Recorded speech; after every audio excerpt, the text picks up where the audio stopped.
about it. You know, we took in tariffs from China $600 billion. Nobody else took in 10 cents from China. They never did. But when COVID came along, we had to focus on COVID. We did a great job. We got rid of that. We ended up handing over with a market that was higher than it was previous to COVID coming in. But this is very much about companies and countries that have ripped off this country, our beloved USA, and they're not going to be ripping us off anymore. So, you know, I think that has an impact on the market. Mr. President. Sir, this is a slate of nominees that's been prepared by the Presidential Personnel Office. It includes a number of sub-cabinet level appointments, a number of your ambassadors that have been previously announced, and also, crucially, given the administration's concerted effort to focus on violent crime, it includes a number of U.S. attorneys in major cities that have real crime problems. Okay. Some very good people, too. Thank you, sir. And then we have a number of ceremonial proclamations that Lindsay Halligan is going to. So two very special proclamations, the first of which is a proclamation that proclaims March 2025 as Women's History Month in honor of all the wonderful women in your administration, all the wonderful women in America, and in honor of everything you've done for women and this administration has done for women in just, what, a month and a half? So. Yeah, we've done a lot, and women have done a lot for us, right? This is an honor. We have a wonderful woman here, Maria Bartiromo. Thank you so much. Nice to have you, Maria. Thank you very much, Mr. President, and thanks for all that you're doing for women. Thank you. She's going to do an interview of me later. Maybe I shouldn't do this interview. I should be like Biden, not do any interviews.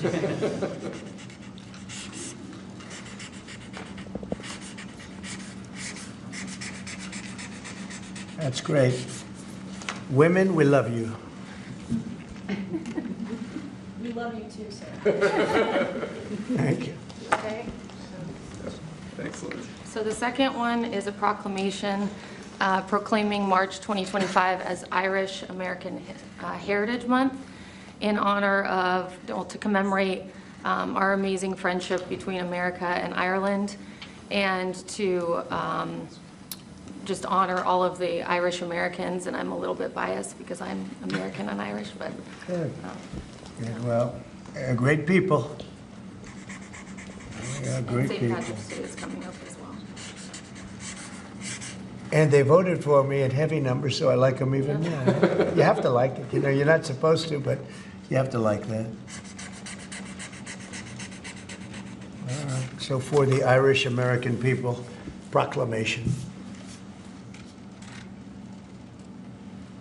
Okay. Thanks, Lindsay. Mr. President, your envoy, Steve Witkoff, told us a little while ago that if Hamas does not release hostages, that the U.S. and Israel could take some action.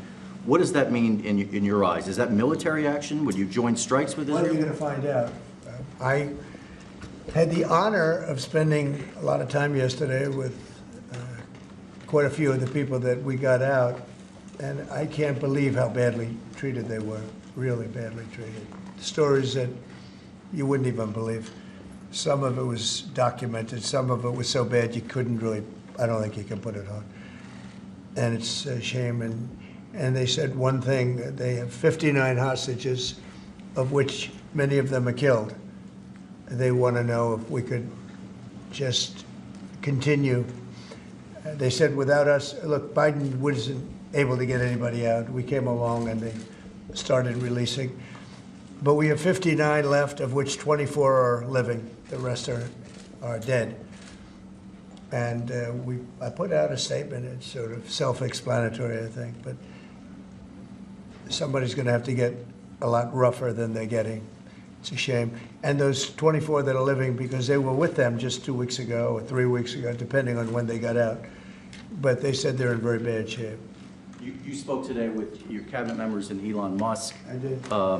What did you tell them in regards to Elon Musk and his authorities to carry out actions? We had a great meeting. We had Elon and we had some of the representatives for the business reps. We also had most of the cabinet members, not all of them. It doesn't really pertain to all of them, but many of them.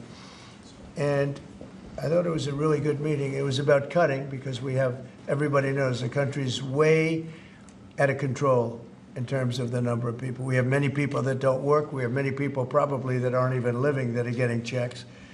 And we're finding all of that out, and it's being reported. We're going to save hundreds of billions of dollars. We've already saved a lot. And parts of it are contracts that are expired that we're paying on. Many crazy things that, you know, you can see it happening. It shouldn't happen, but you can see it happening. You see a lot of it being put out. But the other thing I think most important for today, I want the cabinet members to keep good people. I don't want to see a big cut where a lot of good people are cut. I want the cabinet members to keep the good people, and the people that aren't doing a good job, that are unreliable, don't show up to work, et cetera, those people can be cut. So I had a meeting, and I said, I want the cabinet members, go first, keep all the people you want, everybody that you need. And it would be better if they were there for 2 years instead of 2 weeks, because in 2 years they'll know the people better. But I want them to do the best job they can. When we have good people, that's precious, that's very important, and we want them to keep the good people. And so we're going to be watching them, and Elon and the group are going to be watching them. And if they can cut, it's better. And if they don't cut, then Elon will do the cutting. So, Mr. President, is that a reflection that you think Doge and Elon Musk have been moving too quickly? No, I think they've done an amazing job. They've done an amazing job, and look at what they found. I read it the other night in the speech. I mean, they found these things where billions of dollars has been poured down the drain to things. That's not about people, that's about contracts where billions and billions of dollars was just thrown out the window. It probably got kickbacks.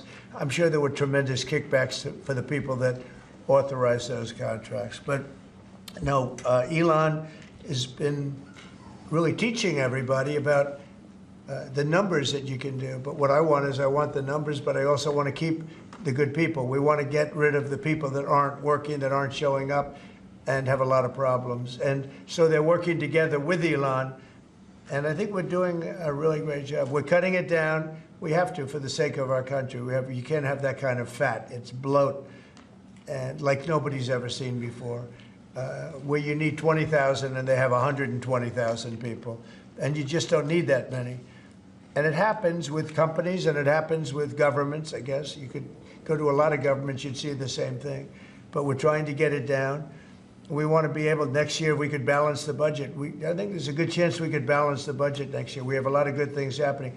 Plus, we have a lot of revenue things happening, like today with the shipbuilding. And this gentleman behind me is going to create a lot of jobs. And you know, he's about the biggest there is in the world. We had the biggest chip maker in the world here a few days ago. He's going to be spending $200 billion on building plants. We're not giving him any money to build it either. You know, it's not, that chip act is ridiculous, where the Biden thing, where they give billions of dollars to people that have nothing but money. They're not going to spend that money. They're just taking that money. We're giving nothing. They're coming in because of the tariffs, because they don't want to pay the tariffs, and they're opening up big. So, but with respect to people, I said, I want to cut the people, but I want to keep the good people.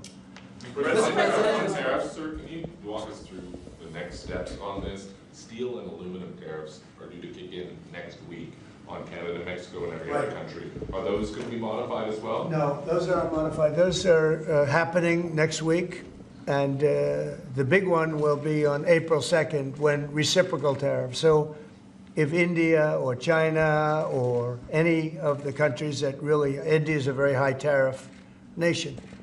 I'll tell you what's a high tariff nation is Canada. Canada charges us 250% for our milk product and other product, and a tremendous tariff on lumber and things as such. And yet we don't need their lumber. We have more lumber than they do. We don't need Canada's lumber.